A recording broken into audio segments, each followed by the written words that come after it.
Hi, everyone, and welcome to another episode of Orthodox Family Life. We've got our third live stream happening now.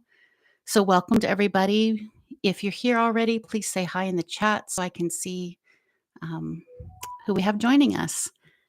So, today we're going to be talking about how to manage or help our young children during the church services. So, as you know, if you're Orthodox already, that we have quite long services. Hi, Marilyn. Welcome. Our services are quite long, and it can be very difficult for young children to make it through an entire 2 hour or 2.5, or sometimes even longer services. So, we want to go over some principles today, but first, a few thoughts, a few general thoughts on this. It's really important to keep in mind that every parish is different, every family is different, and every child is different.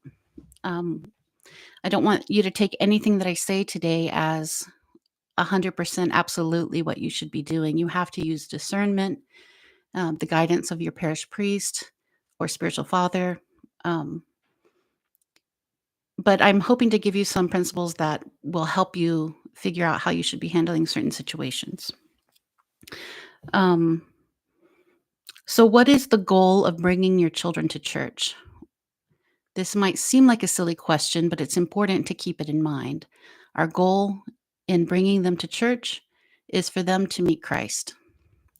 And so, whatever we're doing with our children, we want to make sure that it is helping with that goal. We don't want to put unnecessary boundaries up or unnecessary hurdles, rather, to their meeting Christ. And this will make more sense as we get along. Now, we aren't trying to have perfect behavior, right? Especially at the exclusion of what's going on in their interior life. Their interior life has to take precedence over their actual behavior because the behavior will flow from their interior life. And so we're going to start talking first about the interior state, both of parents and children, and how that impacts children in church. Then we'll move on to some outward behaviors and finally discuss some common situations and answer any questions that you have. So please feel free to throw the questions into the chat at any time. So again, I want to reiterate that this subject is difficult to speak about because every family, every parish is different. What we'll go over in an ethnic Russian parish is going to be very different than a convert parish in the OCA or Antiochian Archdiocese, which is going to be even different from a Greek parish. So it's really important that you just apply these principles to your local situation. And even churches within the OCA or Greek are going to be different from each other. I want to offer 2 books before we start. Hi, Mela, welcome. 2 great books that I think would be helpful for all parents to get. The first is Orthodox Christian Parenting. This is by Zoe Press. You can find it at zoepress.com. The great thing about this book is that it is a compilation of many parents' advice. And so today you're only going to hear my advice, but someone else might give you different advice that might work better for you. So if you get that book, you're going to see that while a lot of people are saying the same things, there is going to be some variance. So don't feel bad if what I say doesn't work for you. That's okay. So that's from Zoe Press. And then my all-time favorite book, Family Life by St. Paisios the Athonite. This is widely available through different bookstores and monasteries. This is printed overseas, so you don't get it directly from the publisher. Just find it even on Amazon. Okay, so let's get started. Let's talk about the interior state, both of parents and of children. The first main principle we always want to keep in mind is to have lots of philotimo. And if you're unfamiliar with this word, philotimo is a Greek word that we don't really have a good English translation for, but it means sacrificial love. It means nobility of spirit, right? This idea that out of love for Christ, that we're willing, even eager, to sacrifice for the other. And so the whole parent-child relationship is really built on philotimo. Um, it can be a temptation for young parents to ignore your children in church or become frustrated and think of them as a hurdle to your spiritual life. But quite the opposite. They're actually what God has given you to develop your spiritual life. And so we want to really be on guard for any thoughts about, if I didn't have my kids here, if I could just go to church by myself, then I could really pray. Um, but instead, you want to learn how to do whatever your child needs you to do for them to be able to grow closer to God. You're going to have time later on in your life, I promise, to go to church and to stand in the services. And even if you do this every once in a while, that's not a bad thing. But on a regular basis, you really want your time in church to be um, your main job as a parent is to help your children meet Christ. And so your own spiritual life, it doesn't take a back seat, it just changes. It changes in that you're putting aside your own will to do this task. And God will bless it, and there's a lot of grace in this. Um, this will teach you how to have philotimo for other people, because if we can't have philotimo for our own children, right, the people that God has given us, the people that we love most in the world, then how can we ever expect to have philotimo for anybody else in the world? And Marilyn, you're absolutely right. Motherhood is our form of asceticism. It is a very ascetical practice if we do it right.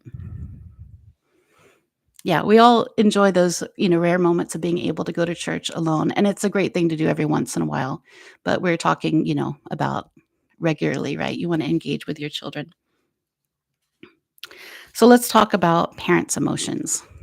Um, it can be really challenging to stay calm and peaceful, but that's really what our children need from us. They need us to be calm and prayerful and to have a peaceful disposition no matter what they're doing, right? And this can be really difficult, but this is going to attract the grace of God to you and by extension to your children. It can be tempting to give in to different looks or feelings of embarrassment if your children aren't behaving the way you want them to or you think that they should. Um, but you have to just push all that aside and think about what your children need from you, and focus on their need and not your feelings. Incredibly difficult, but again, this is part of that ascetical um, practice of motherhood. You also want to always be aware of your own children's emotional and spiritual state as much as possible. Um, Going back to our main principle of the whole reason why we bring our children to church is so that they can experience Christ, they can know Christ. If we are focused on getting the right behavior from them instead of them having the correct inner disposition, then we can breed a lot of resentment. And we'll get into this a little later on. This is, I think, what you see in a lot of situations, like unfortunately, the Duggar household with 18 kids and counting. If you've ever watched that show, there's a very high expectation of how the children should behave, which I tend to agree with. I tend to lean in a more conservative, strict way of behaving. But it shouldn't come at the expense of your children's freedom and respecting them as persons and allowing them to have the feelings that they have. And so this is a really fine line that we need to be careful about. And so while we do want correct behavior in church, it has to come after that um, that attending to into their inner world, right? If they're really angry or fussy, you're not really going to be working on behavior in that moment, right? You're going to be working on their emotions and helping them to calm down.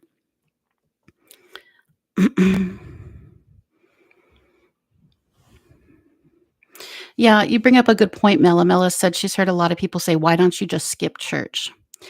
It can feel that way when you spend, half of the service or more outside, right? Why not just give up? But It's really important that we keep going, um, that we don't give in to feelings of, despair of what's the point. The point is that even if you're there for 5 minutes, then your child met Christ for 5 minutes, right? Then you have the grace, you encountered him, your child had that experience. It can be a good and positive experience, and they'll remember that. A lot of people will say that they remember um, moments from their childhood where their grandmother would be walking down the street, pass by a church, and just take them into the church to light a candle. And this sort of thing, um, brought them to faith later on. So your child doesn't have to be, 4 years old and standing through an all night vigil to encounter Christ. It can be in a moment. So the small moments, if you can only make it into the church, right, for a few small moments, it's worth it, right? That's going to change over time too. Hi, Inez. Inez is a good friend of mine. Thanks for being here.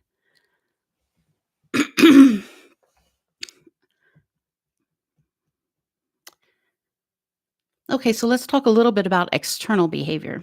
Um, First of all, we want to make sure that our children actually know how to behave in church. Sometimes it can be tempting to reprimand them for things that they don't actually know. And so, if your child doesn't know that they should stand up for the gospel, for the creed, for the Our Father, for certain parts of the liturgy, then it's not really fair of you to come down really hard on them or be really harsh about, okay, it's time to stand up, get up now, right? You have to teach them that. And children, as you know, don't always learn the first time. You might have to tell them many, many times, right? And that's okay. They're children, they're learning. But we always want to make sure that we don't discipline or punish them for things that they don't know, right? They're just ignorant and they need to be taught. And so a lot of what we're doing in church is spending the time teaching them, right? When we walk into the church, we should cross ourselves and bow. And again, there's a lot of local variants there, but some form of recognizing that we're stepping into the Lord's house, right? And so we take the child with us through these things, through venerating the icons or lighting a candle, and all of this is teaching them by doing, right? Um, and if you never do that, if you just kind of walk in and let the kid plop down on the carpet or on the floor, then of course they don't know the right way to venerate an icon or light a candle or say a prayer. So you have to really make sure um, that you're talking them through it, whispering to them as you're going through the motions with them. Um, we're going to be talking a lot about being firm and about being gentle. And I think it's important that parents know they can be both. You can be firm and say, yes, this is how we do it. It will be done this way. But you don't have to be harsh about it, right? You can still be kind and compassionate and loving towards your children. These things are not mutually exclusive, although people often think they are. Um, Adam Lockridge and I go through this quite a bit in the talk we did on love and obedience, that this balance between being loving and giving grace and but still having boundaries and firm boundaries, right? So there's a big art to this, and you'll get better at it as you practice that. Um, this next one might seem a little strange, but I want to say that children are not the focus at church. Christ is. What I mean by this is often somebody will walk in with a small child, and of course they're quite, cute and adorable, and they're very sweet, and we all start kind of oohing and awing over them, completely understandable. But we wanna make sure that the child doesn't get the message that they are the center of what's happening right now, but they wanna see that all of the adults are focused towards Christ. I've seen a lot of situations where, a young child, maybe 2 or 3, is playing on the floor or doing something really sweet and cute, and then all of a sudden there's, like, 5 adults standing there watching the kid in the middle of the service. And again, it's understandable, right? They're very cute, but you don't wanna send that message to them. The message they should have is that this is a special time where all of us, young and old, are focusing towards Christ. And, um, even though this, I think, actually applies outside of church too, it's not actually good for a child to, um be let off the hook for correct behavior because they're cute.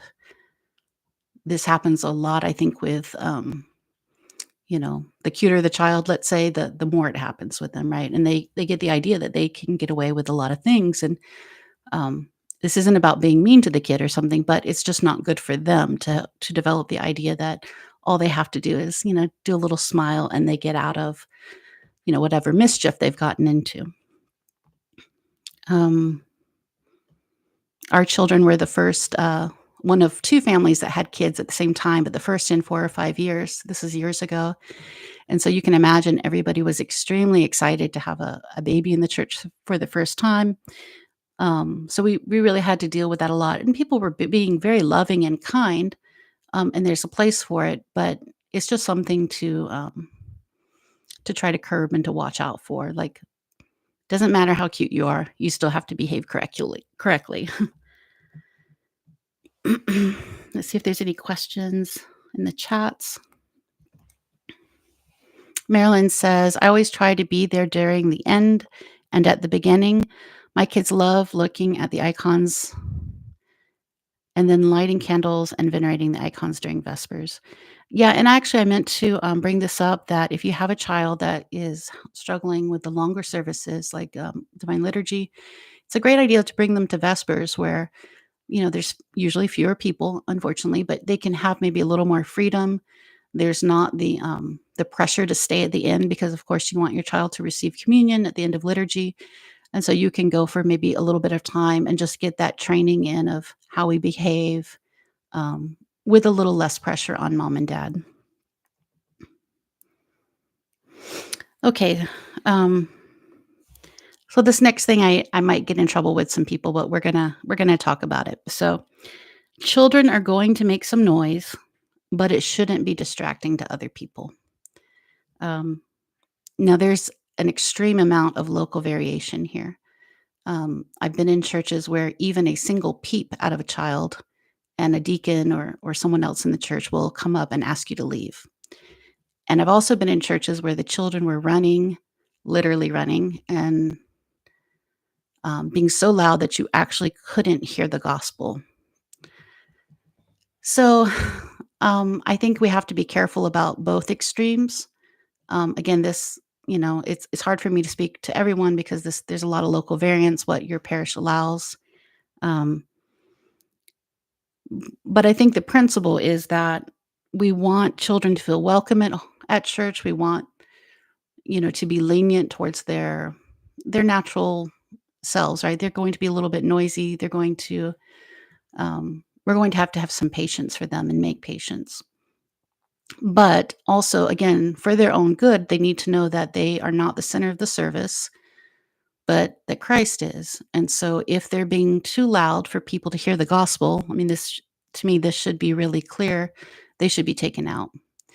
Um, and parents should not feel bad about coming in and out of the church. This is a normal part of being a parent. Nobody is judging you for going in and out um, too often.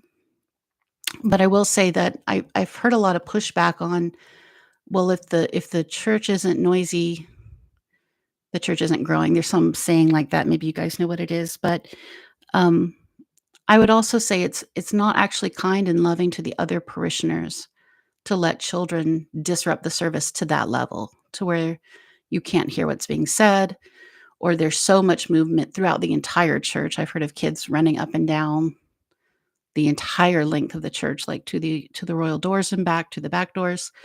This level of chaos in the church just shouldn't be happening. I think it needs to be orderly and respectful, right? And it's not kind and loving to the older parishioners, right? Um, they have spiritual needs too. The one Sunday I remember where we couldn't hear the gospel, I remember thinking this was actually a week I really needed it. I was really struggling with something, and I just thought, wow, like I came to church for Christ, right, to be spiritually nourished, and I can't even hear what's going on. So again, that's it. If the church isn't crying, it isn't dying. Okay, yeah, there's some truth in that, but is the church screaming? Are they running up and down the aisles? Like we've got to have balance here because other people matter too, not only the kids. Um, And I will actually push back on that, saying just a little bit more is that even if you have only old women in church, the church is still alive. Christ is still preached. Um, I read a really beautiful article from my grandma in Siberia. It's on my channel. You can find it, that dives deeply into this question of, is the church dead if it's only filled with grandma? So I really don't like the saying anyway.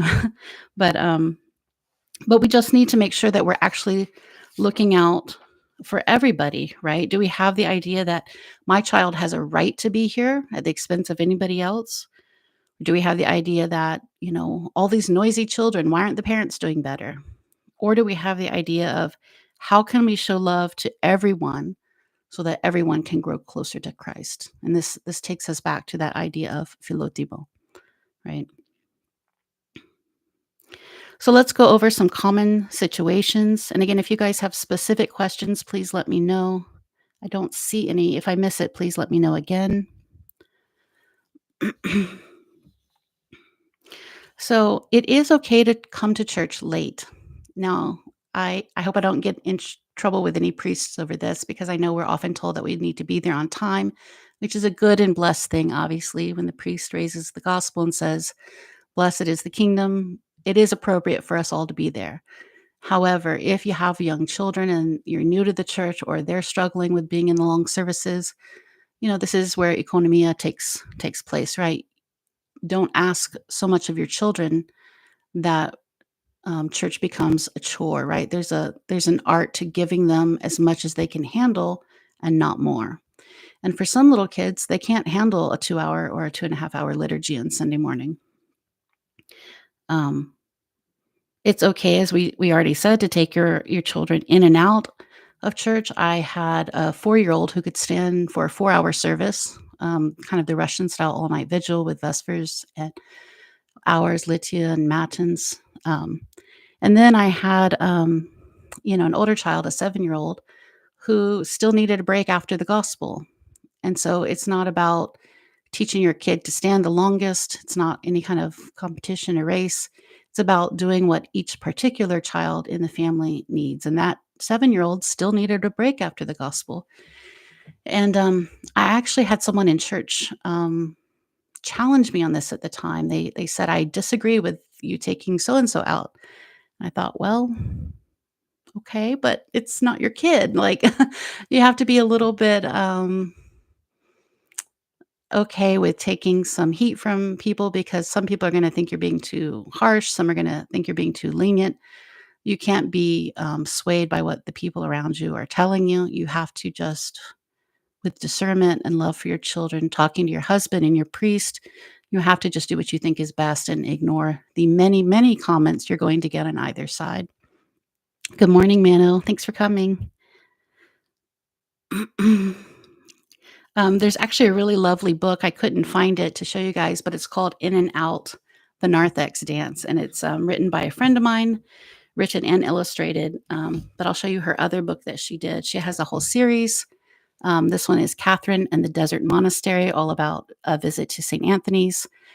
And so she does this really lovely book about a mother and a daughter talking about how they have to, it's sort of a dance, right, to go in and out of the narthex, because sometimes it feels like you're going every few minutes or so, right? And or sometimes, as Mela just said, you're stuck outside.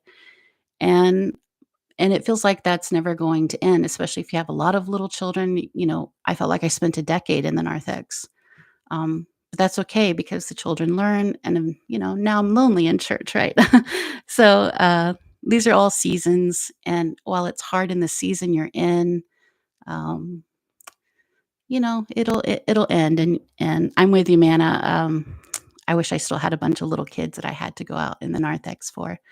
Um, which actually reminds me that if you're a grandma or a mom that your kids are all grown up, offer to help the young parents. They are often frustrated and tired. They deal with these issues all the time. And instead of coming to a young mom and saying, "You should be doing this," you can come and say, "What can I do to help you? What do you need from me? Can I take the baby?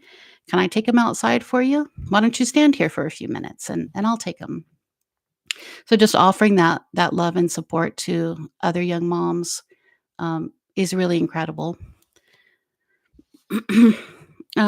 Another situation we once had, maybe you guys have had this, is one of my children refused to take Holy Communion for almost a year. Um, I was panicking by the end. At first, I was like, "Okay, um, I don't wanna." My philosophy on this is that I don't like to pressure the kids. I have seen people force their kids to take communion, people that I respect to do that. It's not my style, but, I understand, maybe their thought behind it is that you want them to receive communion. Of course, I wanted my son to, but, um, he didn't want to. And I think the first thing, if you're in that situation, is you have to figure out why. Are they just angry? Is it just a kind of a one-off Sunday? Or if it's week after week, why are they doing this? Are they scared of the priest? Sometimes you get a new priest, or children go through a period where they're just nervous around the priest, and sometimes just having the priest sit with the kids during coffee hour and chat with them a little bit, or even feed them a snack at coffee hour so they get used to being fed by the priest. I've seen that done. Sometimes that can help. So that isn't what was going on with my son. He's very private, so I hope he's not watching. But he didn't like people telling him what a good job he did when he went to communion. And so he would go up, he would take communion, and then, people were making a big deal about it. And my little son was very private and liked to fly under the radar. So this made him really grumpy. And the more grumpy he got, the less he wanted to take communion, so the more pressure there was on him to take communion. And so by the time I figured this out, okay, we have to take off all the pressure. We have to go super low key. Don't even look at the kid when it's time for communion, and I'll just ask, "Do you wanna go?" It was no for a while, and finally, "Okay." And so he went, and I had to tell everybody, "Just stop looking at him, don't, don't watch."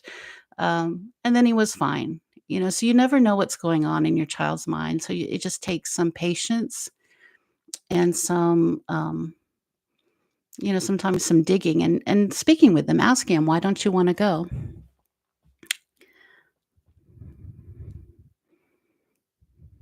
Okay, so Inez says, "Yes, I told 2 girls that were loudly whispering that they were disrupting my peace. Now this had been going on for some time.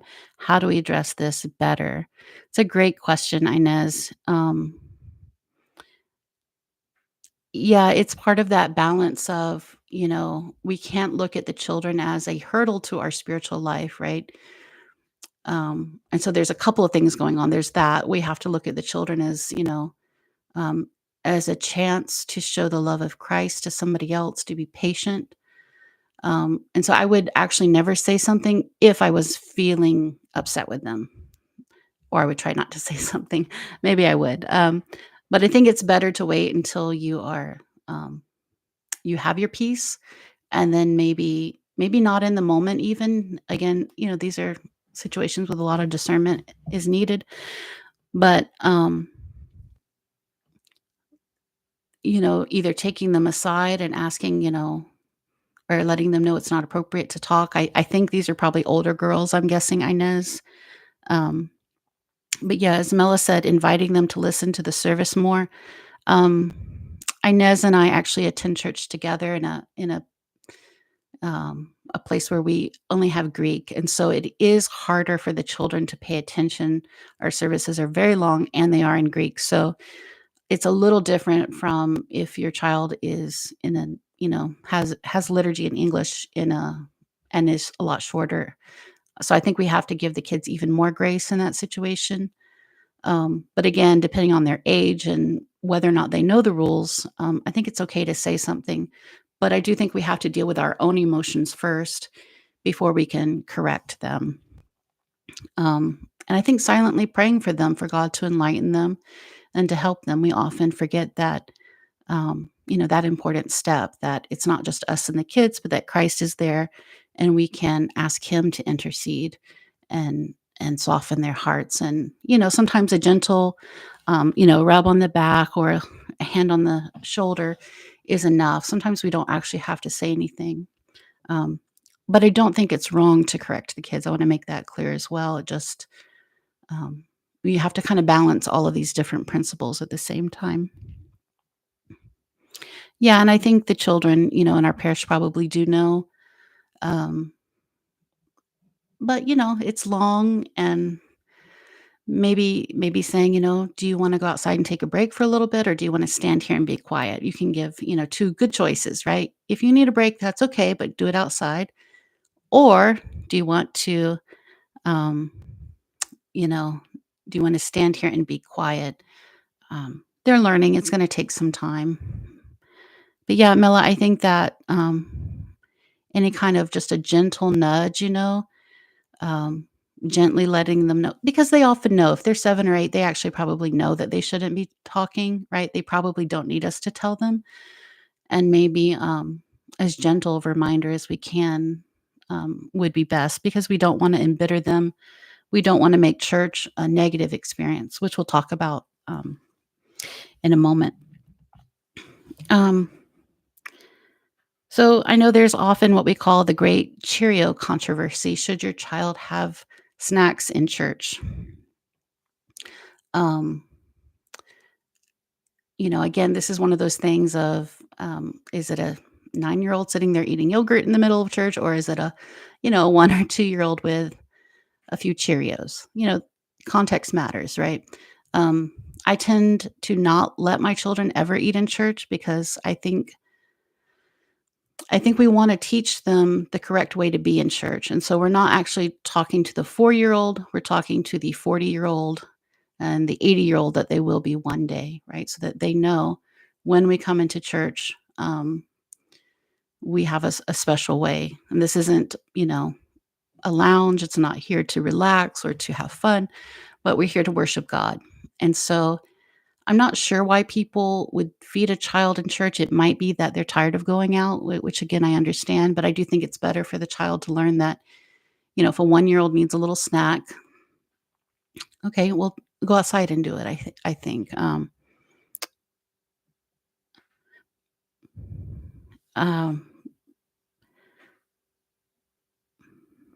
Sorry, I just lost my train of thought here. Um, so for the Cheerios, I think it's better if people are not eating in church, because it set a precedence. I think as converts, maybe we don't realize how holy the church is. But I think there's 2 things I could share that might help with this. We had a Georgian family in our church when we were building our church building, which is a temporary building. Eventually, they're going to build an actual church. But when this first building was being built, it has the church itself, and then it has 2 bathrooms in the back. And the Georgian family was actually pretty horrified that there would be bathrooms in the church, because bathrooms shouldn't be in a holy place. And this really struck me. If you go to churches in the old country, it's just the church. There's no, bathrooms or offices or anything attached. It's just the actual church building, which is holy, right? We don't really have that concept yet in America, right? We're still working on developing that phronema around churches, the church building itself. Um, and so I think that is why we're kind of lax in church with some of these things, right? That we don't have the idea that this is a holy space, right? A lot of our churches are other buildings that got converted so they don't maybe feel like a church. Yeah, we're extremely casual. We have ADA regulations, right? We have a lot of things going on in America that they don't have in the old country. Um, and so I think we just need to remember that the church is a place to worship God. It's not a place to do these other things, which leads me to my next thought here, which is I know that people often bring books and toys, um, and other things to distract your children during church. Now, I don't think these are bad per se, but if we go back to the beginning, our guiding principle was we bring our children to church so that they can meet Christ. So if they're being distracted by toys the entire time, or books the entire time. I've seen kids reading, novels in church, so not just little books with icons or something, but I've seen kids actually reading, secular material in church. I'm I have to ask, what is the purpose of this? Is the purpose to get the child to be quiet in church? Um, or is it to help them meet Christ? So I think that's the question you have to ask. It's okay for the child to be bored for a few minutes, right? It's okay. I think, a small book for a small child, a soft toy that doesn't make a bunch of noise, that's not overly distracting, is okay. But if you're coming in with an entire bag full of stuff, I think you might want to rethink, like, what is this teaching the child? Because again, we're not just talking to the 4-year-old, we're talking to the 40-year-old and the 80-year-old that they're going to be one day. And when you're in church, you really want to focus on Christ. That's the whole point of being there. And we learn that not intellectually by someone telling you, go to church and focus, but you learn it by going to church and focus. And so if you're not focusing even for a few minutes as a 4-year-old, um, then you're not going to know that as an adult. And I've seen adults on their phones in church, so I think you really have to, um, watch yourself as an adult. You shouldn't be checking your email or text during church. It's really crazy we even have to say that at this time, but we do. Um, so you want to be a good a good example for the children. Um, I kind of wanted to end this part with a testimony from a pious grandmother that I know. Um, this was a lady who was part of the Great Generation. I think her husband served in World War II. She was half Aleut and half Russian. She grew up on Kodiak Island, um, attending Holy Resurrection, where Saint Herman's relics are. She is literally the descendant of the people that Saint Herman ministered to.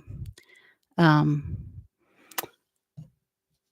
she was a really beautiful and faithful woman. She loved the church. She knew the services by heart. She did just about everything from sewing vestments to baking the bread, running all of the fundraisers, directing the choir. But she's actually most known for being incredibly loving and kind to everyone. She was really the matriarch of our church. She helped found the church. Um, just an amazing woman. Um, Her name was Sherry. Her church name was Maria. And she was always incredibly encouraging to the young families. And one day she came up to me after the service and she said, "I'm really glad that you're teaching your children how to stand in church." And she kind of smiled and chuckled and she said, "The back of the church could be burning down when we were little, but our mom would make us stand up straight and tall and look at the altar." And she just said, I appreciate what you're doing."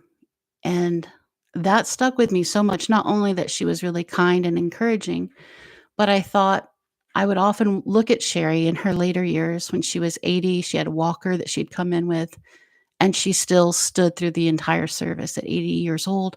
She would maybe sit down during the homily itself. At this point, we had a lot of young people who were converting in our parish. This was about probably 12 years ago. And, a lot of these young college kids would, not judging them, but they would sit down all throughout the service, right? And only stand up when they really had to. And here was Sherry, this pillar of orthodoxy, and quite literally this pillar standing there. It was such a testament to me that what her mother taught her as a young child lasted 8 decades. It's amazing. And again, it's not a competition about whose kid can stand the longest. It's not what we're talking about. But Sherry learned to be faithful as a young child through her mother. Yeah, being strict with her, saying, this is how we do things. This is how we live the Orthodox life. Um, and so I think if we want our children to be standing in church when they're 40 and when they're 80, um, we have to teach them. We have to have a high bar for them, I think, not let them get away with laxity. if they can, stand, then we require it, right? If they can do these things, let's require it. Um, let's not let them be disrespectful in church or um, think that it doesn't matter, right? They should come into church and know that God is holy. They should be able to see it by how we act there. No one should have to tell them the church is a holy place. They should know it because when they walk in, everybody's actually acting like the church is a holy place. And I think if we do this when they're young, then they won't leave this path um, when they're older. Um, lastly, and again, if you have any questions, I don't see any right now, but if you do have any questions or comments, please put them up so we can discuss them. But the last thing I'd say is, again, you always want to do everything with prayer, with discernment, and with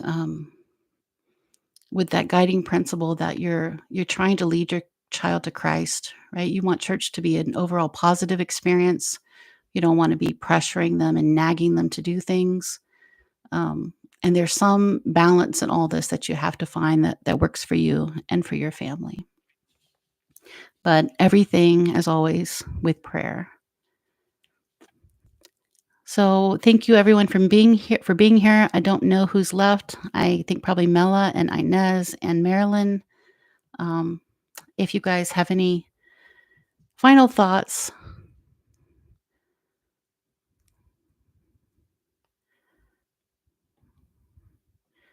This is, as you said, Marilyn, we live in a very casual society, so a lot of this goes very much against the grain of our culture, and that's part of why there's a struggle there to instill these things because we're casual, right? We show up to church in flip flops and wet hair. There was an elderly gentleman I know at our church for a while who was really horrified by this, right? And I think a lot of people were like, "Well, we're grateful that the young people are here."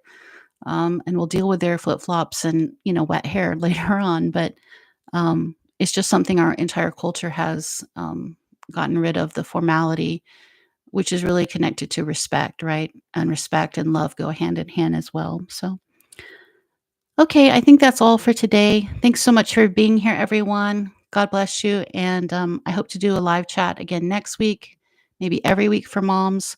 So if you have a topic you want me to talk about, please let me know.